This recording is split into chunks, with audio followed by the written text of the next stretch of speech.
piece immediately appealed to me because it seemed to be almost modernist in its bold simplicity, and it seemed very straightforward. But what thrills me is that it's not what you think it's going to be. This was made about 3,000 years ago by artists of the Olmec culture, the first great civilization in ancient Mexico. It is often referred to as a face mask. But if you look at it closely, you realize it could never have been worn by a mortal. There are no holes in the eyes or in the nose or in the mouth to allow someone to see or to breathe.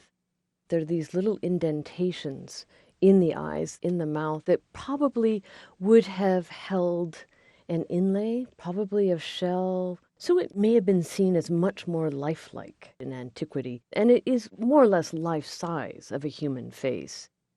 We're drawn to faces. Being able to recognize a face is one of those fundamental survival skills. You have to understand, is somebody angry with you? Is somebody intent to do harm? I was particularly struck by the very realistic details of the fleshiness over the eye, the strength of the jawline and the soft chin.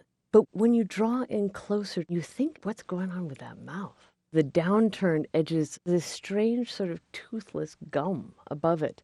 What is that? Is this the face of an infant? Is it the face of an animal? On the very edges of the lower lip, ever so faintly, you see the incisions of a cleft mark. For the Olmec, that sort of cleft mark refers to the opening of the husk of corn, the preeminent crop of ancient Mesoamerica. The blue-green jade probably alluded to the growing corn, to ideas of fertility, of cyclical life. Jade is very hard to carve. It would have taken untold hours, percussion flaking, sawing sections down with string and grit, and then endless amounts of polishing. This very, very durable, strong material lasts beyond a human lifespan.